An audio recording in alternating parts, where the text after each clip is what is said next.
Okay, so today's video is about how, basically the quantity and the speed of making changes in a Google Ads account. What is too much, and is there, I guess, too little? Really, there's not, but I'll get to that in a moment. Now, this video was made and inspired by the amount of people that make too many changes in their Google Ads account, and then therefore, even if they have had an account that works or could work, it doesn't work because they make too many changes in their account. And so I'm going to go over what the problem is with making too many changes and why you basically don't want to do it, and what is the proper amount or rate or speed of making changes in the account that you're not going to disrupt the core ability for you to get results on your Google Ads. And so anyway, as usual, I have a short list of things that I'm going to go through here on the video that explains each one of those things to you. But overall, certainly making too many changes on the account is a big problem, which many amateurs don't ever really get, because they get, they go broke with their ads before they ever figure this out. And ultimately, at the same time, while explaining it to them, nobody really wants to believe it is true.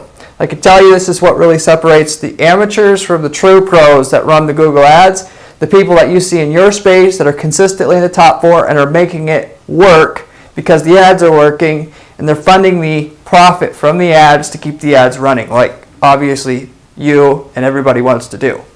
So anyway, number 1 here. So basically, how is it that Google analyzes changes, if you will, on a Google Ads account? And that is primarily done through the algorithm that Google has. Google's ad system runs off of an algorithm to determine whose ads get shown, whose don't, where your ads get shown, at what ad rank basically they're shown at, how often they're shown, because, and a lot of people, I guess, the newer advertisers don't realize that in your space there's probably 30 people gunning for the top 4 positions, and Google rotates out the ads that are at the top of Google based upon how well those ads are serving their users and Google's needs. And so what Google's always trying to figure out is, along those same lines, is what ads should be shown and when. And it's not so much an on or off thing or yes or no thing to them, but their algorithm's constantly trying to test and figure out what is the proper configuration of where your ad should be placed in the system and where your competitors' ads should be placed in the system. And that decision is ever changing. They'll never stop trying to figure out who's better. What I could tell you right off the bat, with a part of the system there and Google's motive, which is to make the most money. Well, a lot of people think Google's primarily or only motivated by what produces the most immediate profit from their configuration and how these ads are set up. And they are, but they're more motivated to get people to trust Google and want to use Google, and therefore they're more focused on getting people to come back to Google and make sure the ads that are there are set up in a way that's serving the user's needs the best. Therefore, people will not click on ads the next time they make a Google search. They'll click on organic results, or they'll just go to a different search engine. So this is their number 1 priority to then feed into the revenue goals they have with their system, and which drives 95% of the revenue Google has, is these Google search ads, and of course the display advertising that they have on through AdSense. But so Google's motivation all the time is to maximize profit, but that they're testing to see which ads should go where. And a part of what they do to encourage and discourage certain advertisers from being on there is through Google's quality score system. They actually let us know as advertisers which ads should be there and which should not, based upon how they're viewing the ads. Even if you have the best ads in the world, Google's got to be able to test your ads, find out they're better, and then be able to reward you with a lower cost per click, or basically make you pay more and tell you need to clean your act up, or you're going to be paying much more than what the general average market rate is for those particular visitors in your space. And so the testing is going on all the time to test your ads versus your competition's ads. If you're new starting out, your ads have to get tested and go through that system just to get good placement. And a lot of times it takes 3, 6, 9 months to be able to do that. And so, and it's based upon data. They don't know your ads are better until they've tested them, and they have a certain protocol of testing new ads, which you have 2 strikes against you when you're starting out. Google likes certainty. They hate uncertainty. So if you have any new ads, they slowly test those because they don't want to make the mistake of pushing anything too hard that's not proven. And as soon as they get a whiff of what you've done is not ideal for their users and ideal for them, consequently, you'll get put into a sandbox, if you will, or you're basically, the way that they do that is they jack your rates way up on the click. You can go 10 times more cost per click just by doing a really, really poor job on your setup of where you send the visitors to, having a very high bounce back rate to Google indicating poor quality. An ad that doesn't get a very high click-through rate will also affect that, of course. So anyway, the reason why I give you this background and how the system's set up inherently here is Google needs consistency and data to be able to make these determinations. And every time you introduce a new ad or even a new change in the account, changing a bid on a keyword even, changing a optimization setting, going from optimizing for conversions versus maximum clicks. That one little change may not seem like a lot to you. It's huge in terms of how their system, which is, they don't care what your motivation is. It's just a system of a machine learning algorithm system that doesn't care about anything other than to find the ads that get the highest response rate from their users on each particular keyword and each particular slot that they have. They break it down further than keyword, but so if you go in there, just like I explained before, how the new ads constantly got to get tested and they have 2 strikes against them. If you introduce anything new, you get put back into the top of the pile to be evaluated again. And because you have the 2 strikes against you every single time you do that, you're basically shooting yourself in the foot by making a lot of changes in your account over and over and over again. Obviously, sometimes if you have something that's going to double the response on your ad, you have to do those things. But what you should have to do is ask yourself, do I really need to do this? Am I sure I should do this? And then only make changes along those lines. And also, even with that, pick your battles. Figure out what, and stack rank what you should be changing. Test those things first. Really think things through, and then actually make your changes. So, and number 2 here, just emphasizing that point, the less changes you make, the better. This is also why having a knowledgeable person that does Google Ads day in and day out, and only this, runs dozens of accounts and knows what to do, is worth their weight in gold. And even if they may cost you several $1,000s a month to hire for your team, and that in itself is almost what you spend on ad spend. A lot of people don't want to believe it, but it's worth it because they're going to be able to spend the less time of having your ads in that sandbox where you're going to be paying way, way more per click just because you have the 2 strikes against you on the new changes you've implemented.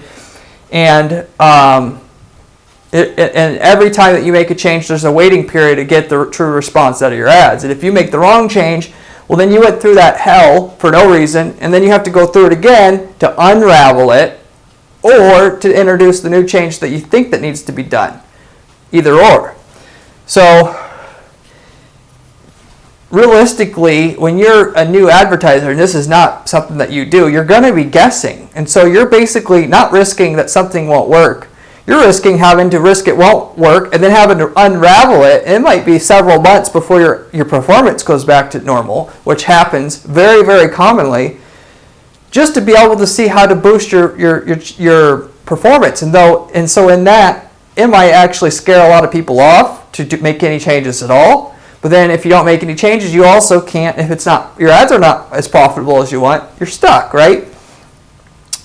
So anyway, you should first of all try to, no matter how it needs to be done, figure out what those changes are that'll actually improve your results before you make the changes, and don't just guess, because if you guess, you're basically going to be paying the price.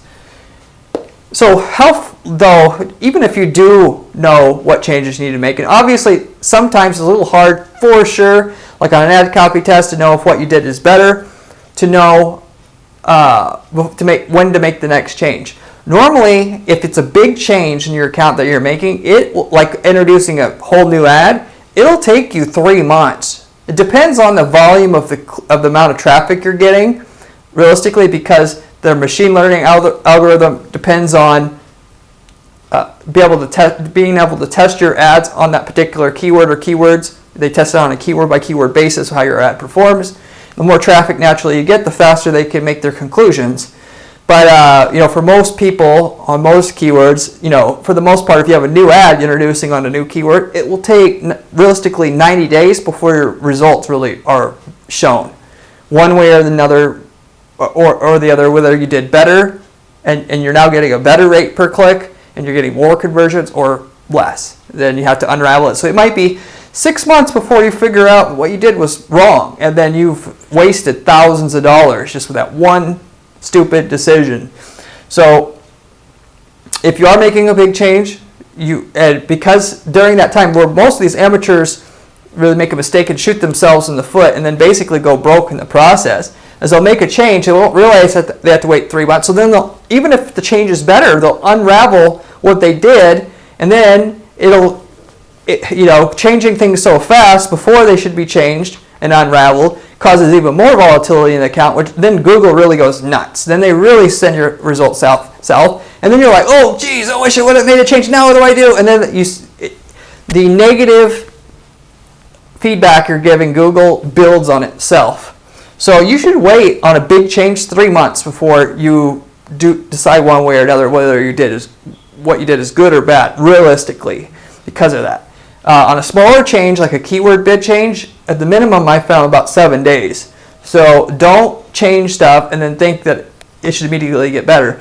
Not only that, but search volumes change. People decide to wait until they get paid to be able to purchase whatever it is you're selling.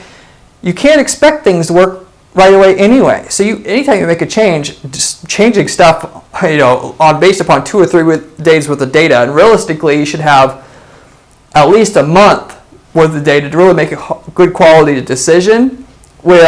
It's just stupid, basically, bottom line. It's just going to put it frankly there. So you have to be able to, and there's a thing called statistical significance. You got to have statistical significance in your data to be able to know whether or not your change was good or bad.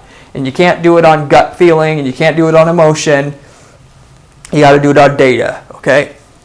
But the 7 days or 3 months is kind of like the baseline that I use and kind of the bare minimum that I found what you should go with if you want to be completely safe. The last thing on my list here, so changing things too fast. What is the ultimately worst thing that can happen? You may say, oh, making these changes, what's the worst thing that could happen? A lot. So first of all, as I was kind of describing before, the changes themselves, if you make them too quickly, because of how slow Google is in determining, they made the change, okay, we should show your ad at 5 o'clock instead of 3 o'clock now, based upon the feedback that we're getting. And then nothing's quick with them. So you make a change, multiple changes is what I should say, and they overlap each other, even if you don't think they overlap, a lot of times they do. Just by having a bidding change and then an ad change, those two, because they look at more than one data point, they're looking at hundreds of data points to evaluate where your ad should be placed. Anyway, your changes, because you're doing too many of them at once, bleed into each other. So you've got to be able to rank stack what you need to do and pick your battles. If the changes bleed together, not only will you confuse Google, you'll confuse yourself what actually did better. Like any scientific experiment as well, you've got to be able to isolate a control group in your experiment to know which one did better. And so if you don't have one control group, you don't have a scientific experiment, which is how data scientists and people who really know and understand how to optimize Google Ads will base their decisions on. So A, they already know kind of what works. You're not taking a gamble each change you make. But B, they also, when they do make a mistake, they know exactly when and how they made it and what the effect was. So they learn something. Obviously, if you make too many mistakes, you're just going to be out of money. And that's why 9 out of 10 people who run Google Ads go broke. You don't see that. There's no graveyard that you can see where it's like that. That is a realistic number. You can see in your niche, if you pay attention to it over a long enough period of time, people in and out and in and out. They think it should work right away. Once they run the ads, they make too many changes, boom, they're out of business or whatever. So, but the other thing I'll mention here, the last thing, just along those lines as well, too many changes can completely destroy your account. If you make a change and then you make a change to compensate for the volatility you're going to get from making a change, and then from that you get more volatility, which you make another change, you can literally, even if you had good results before, you could totally derail any performance that you had before. So ultimately, you have to know when you're making changes that you have to at least wait. If you're stuck with having to make your own decisions based upon not having a whole lot of experience in Google Ads, that's fine. At bare minimum, though, you have to really think about what you're doing. Have it go with your gut. If it doesn't you don't feel really perfectly good with what you're doing, then don't basically do it. But then also give your changes time to work. And so that's all I can say about making the changes on your end. And if you don't, you'll just go further and further down the rat hole. So eventually you could just run out of business and you'll be a statistic. Google don't care if you go out of business. They don't care if your ads don't work. There's somebody else, for the most part, willing to take their place that will do a good job. Again, it goes back to what I said before. All they care about is they have ads there that can serve the user's needs well. And if they have that, they don't care who it is, and they don't care that you don't understand how their system works. They just want to be able to send everybody through the meat grinder. Whoever ends up on the other side ends up on the other side. That's just kind of how it is. So anyway, hopefully that helped you out about figuring out how to pace your changes in Google Ads and why too many changes are bad, what you need to do with making changes in a Google Ads account. Go ahead and watch. If you like this video, watch a few of my other videos. I have quite a few videos on other topics having to do with Google Ads management that are outside the box and or go deeper than what you can find elsewhere. Somebody with 15 years of experience running ads and manages dozens of clients on any given basis, managed hundreds of accounts. And so, I appreciate your comments. If you have any questions, I'd be happy to answer those. But anyway, and go ahead and like and subscribe the video, and look out for my next video on the next topic.